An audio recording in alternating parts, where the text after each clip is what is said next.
Bueno, vamos a hacer una prueba. Espero que salga bien.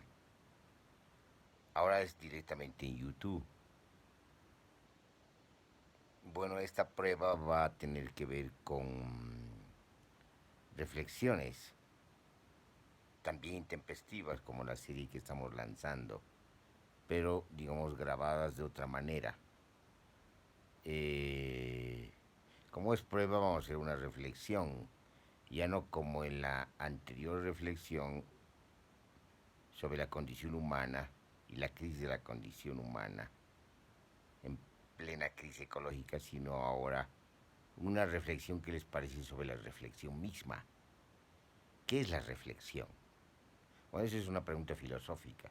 Es como preguntarse qué es el pensamiento. Bueno, las distintas corrientes filosóficas han abordado esta pregunta de distintas maneras y obviamente desde sus propias perspectivas. El, si nos remontamos a lo que se llama en Occidente filosofía e historia de la filosofía, que según esta apreciación nace en Grecia o se conforma y se constituye en Grecia a partir de distintas herencias orientales y un desplazamiento, un plegamiento, podríamos decir, del pensamiento a partir de una ruptura con el mito como plantea Parménides.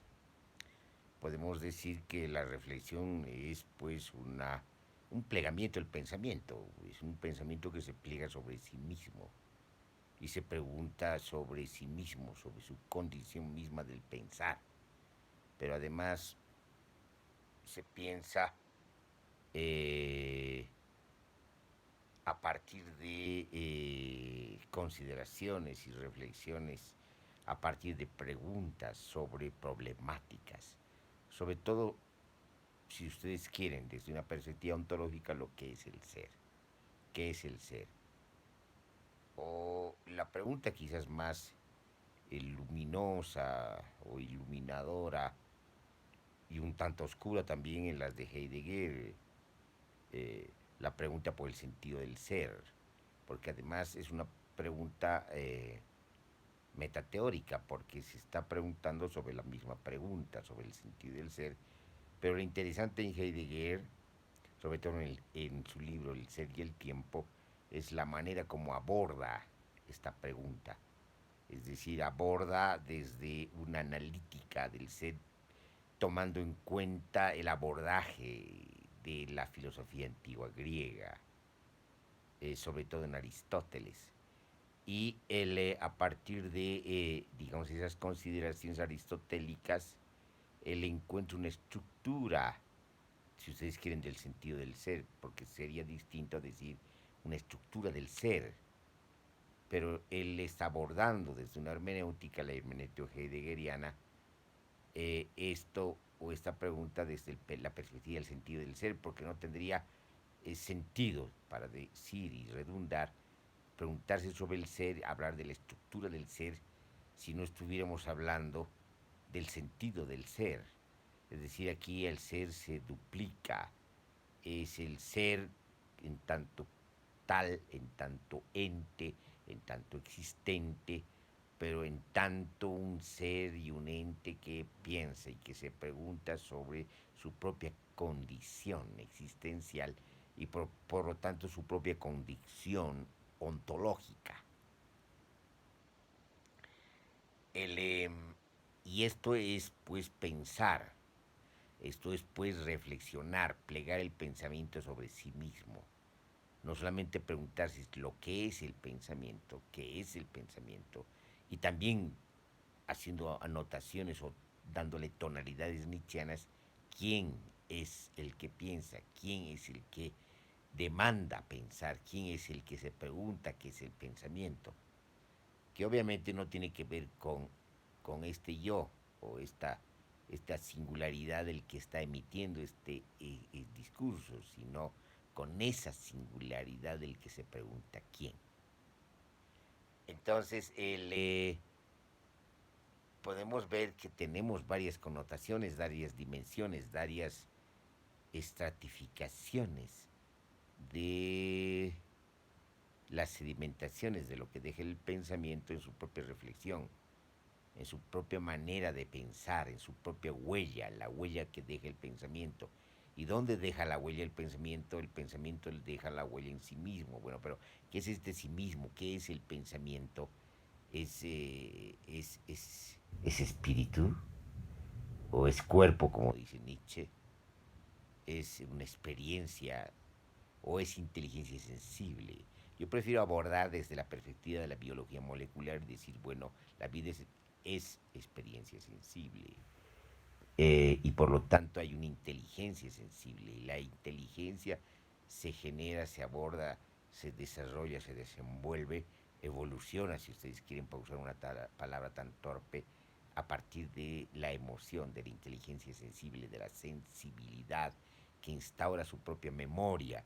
Y este plegamiento, que es la memoria misma, es el substrato pues del pensamiento. Entonces, cuando hablamos de pensamiento, no estamos hablando de algo etéreo, sino no estamos hablando de una fenomenología del pensamiento. Husserl. Y la fenomenología del pensamiento es una fenomenología corporal, Merleau-Ponty. Es decir, es una fenomenología que al sentir su propia dinámica, sus propias transformaciones, metamorfosis de las sensaciones, el, eh, el, el sentir que se deviene pensar, está viviendo toda esta experiencia como un acontecimiento biológico, por lo tanto material, y en ese sentido también molecular y corporal. Entonces, cuando hablamos de reflexión y de pensamiento, estamos hablando de varias connotaciones, de un acontecimiento, y el acontecimiento del pensamiento no es un acontecimiento que se queda en algo tan abstracto como el pensamiento pensado o definido desde la perspectiva de la filosofía moderna, porque no se puede pensar, no hay pensamiento sin cuerpo, no hay pensamiento sin sensación, no hay pensamiento sin esta complejidad que es la fenomenología de la percepción.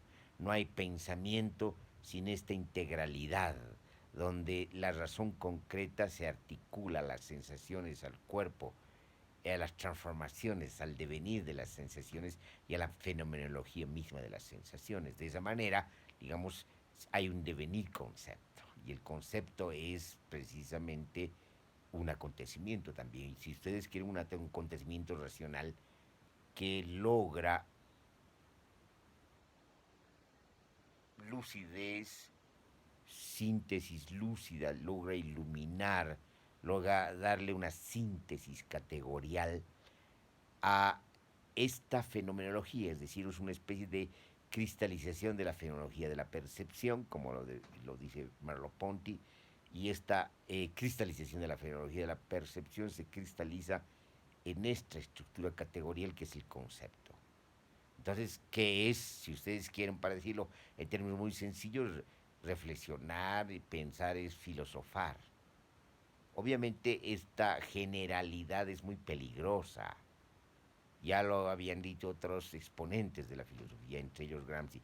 El ser humano, el hombre, es de por sí filósofo. Bueno, pero ¿eso qué quiere decir? Eso es una generalidad. Las generalidades sirven para pedagógicamente para enseñar, pero digamos no abordan la concreción.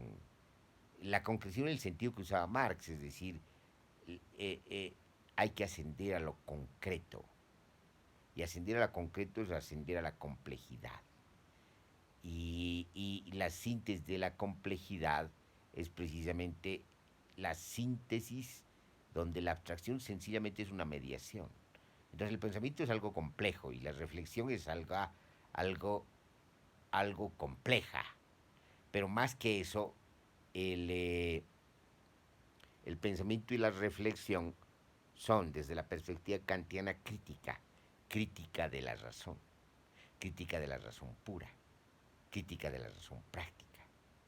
¿No ve?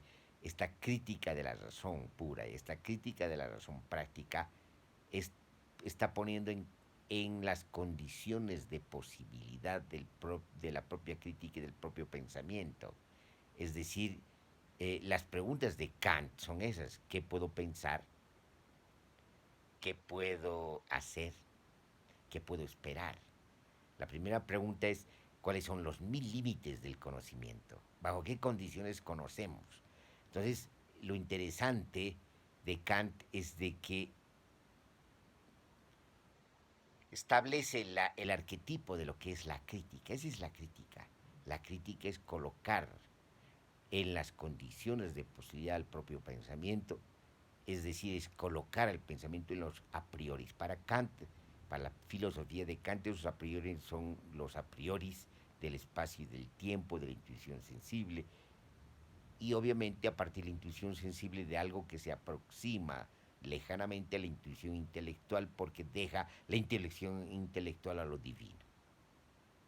La intelección eh, eh, intelectual, la síntesis intelectiva divina, solamente es posible en Dios, según Kant. Bueno, además Kant dice que Dios es un constructo de la razón, es un ideal de la razón. Y eso obviamente lo ha colocado en una situación difícil y lo ha obligado a hacer una segunda edición de la crítica de la razón pura, donde amortigua estas consecuencias en el ámbito conservador y represivo de su tiempo. Pero lo que nos interesa ahora es otra cosa, es decir, mostrar todos los